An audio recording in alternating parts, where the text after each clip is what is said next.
Hey everybody, welcome back to my channel. So this video is all about focus and alignment and just making sure that you are being intentful with whom you surround yourself with, whether on social media or in your personal relationships. And I hope for all of you watching that whatever advice you're getting from me, you can know that it's okay to love yourself. It's okay to move forward from situations. It's okay to stop giving the benefit of the doubt and, do what's best for you.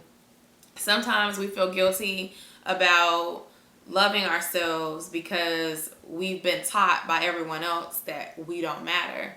We've been taught to put ourselves last. And when you finally hit that realization, you may realize that some of the people that you love the most are part of the problem. And I'm here to encourage you to do what's best for you and not worry about what may come from it. I am a big believer of surrounding yourself with positive energy and positive people.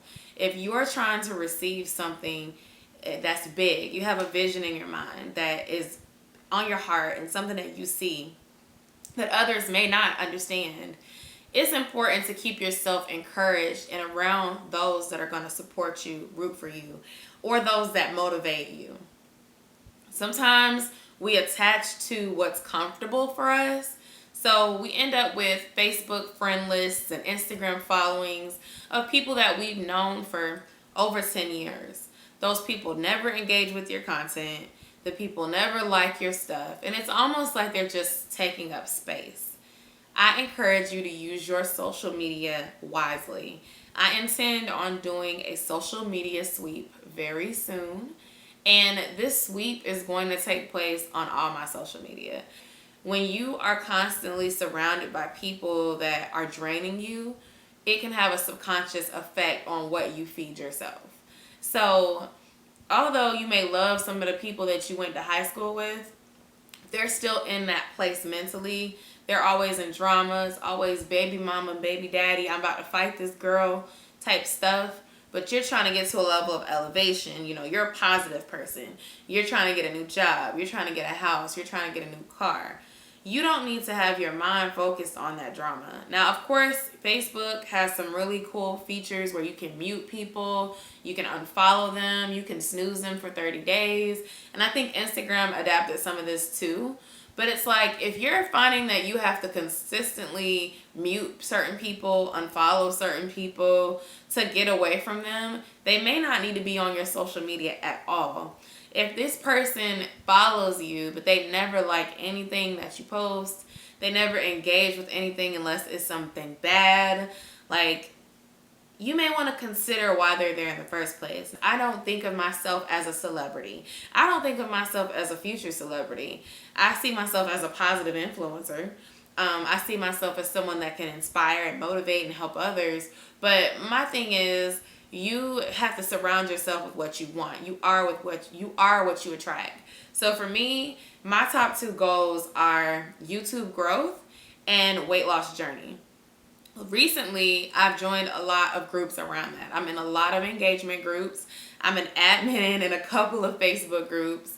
And I'm really surrounded by my goal. And I feel like that has really helped my growth this year because I am a YouTuber that YouTubes. What's that mean? I watch YouTube content almost every day. And I'm constantly learning about the platform because my goal is to grow that channel for myself. Also, when it comes to weight loss, I'm in 3 weight loss groups and I'm constantly watching content on YouTube about natural weight loss because that's something that I'm into.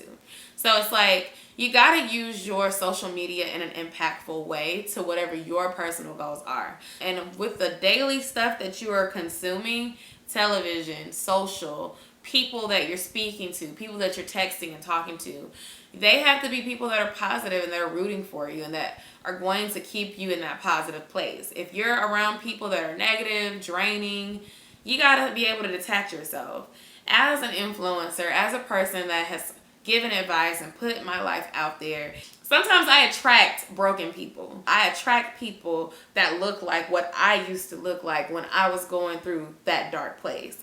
And when I shared that dark place, here on social, I am touching people that are also in that situation, that see that I've gotten out of that situation, or just see me right there in that video in the situation and resonate. So what that does is some people will reach out to me, ask me for advice. I've seen some women ask for my advice and evolve, and they are the queen that they always were down deep. But there's some that will ask me for advice and not listen to my advice, and then ask me for more advice and then not listen to my advice. And it becomes draining. And so it gets to a point where it's like, I'm not judging you, sis, but I have to detach from you. You have to apply that when it comes to people you know too. Your friends, your family members, the people that you work with. If you have a negative Nancy or Naquisha around you, you may have to stop talking to them for a while. You may have to go the other way. You might have to just let them know nicely, like, blame it on yourself. You could say, I'm just going through some things right now. I'm going through some changes right now, and I'm just not able to hang out like I used to. But just be careful, because sometimes those negative Nancy's will spin that and tell your business. So the point is, if you don't feel like it serves you, it's okay to walk away from it. Doesn't matter who it is, why. It's up to you to make that decision, because at the end of the day, if you don't protect yourself, no one else will. If you don't love yourself, no one else will love you more than you'll love yourself. If you allow people to do whatever to you, whether it be in relationships or friendships or workplace situations, then that behavior will continue.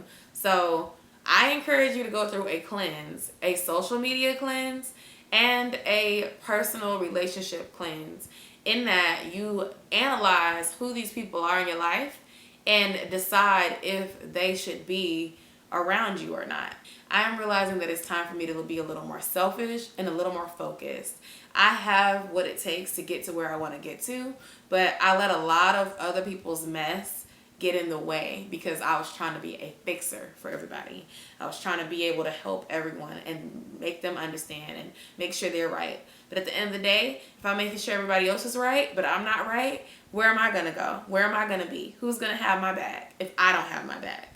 So I'm telling y'all from a place of love, it is okay to cut it loose. Like, it's so funny how well strangers support you. I've met so many people through social that I've never met in real life, and they are some of the best supporters.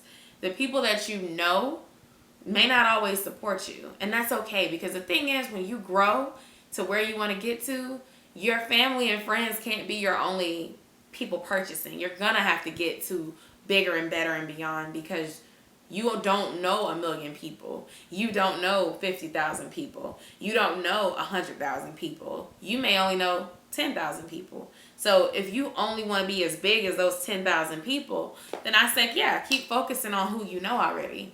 But if you're trying to grow beyond them, you're trying to be international, baby, you're trying to be nationwide, then don't be afraid to spread those wings. Sometimes you gotta get past what's blocking you so you can see what's greater. You're in the middle of the forest, you only see the big tree blocking you. But if you zoom out a little bit, you'll see all the other trees around. I don't know if that analogy makes sense, but sometimes the people around are the distraction, and so you have to come back out of it so that you can see everything else. Know that it's okay to separate. Know that it's okay to ask for space. It's okay to be alone for a while. Sometimes when you're alone, you have to think about the things that you don't want to think about, the things that you're distracting yourself with during the day because of the kids or because of work or because there's people around. Sometimes those times where it's just you on that car ride home allows you to think about what you need. And I know personally, I've been doing a lot of that, and I'm realizing like I have a gift and I can really do something great with that gift if I focus. So yeah, y'all, let me know what y'all think about this. Are y'all gonna do some social media sweeping? What's your New Year resolution looking like? How are you preparing for 2020 already? I'll see you all in my next video. Let's talk in the comments. Y'all know I love that. And thank you for watching. Bye.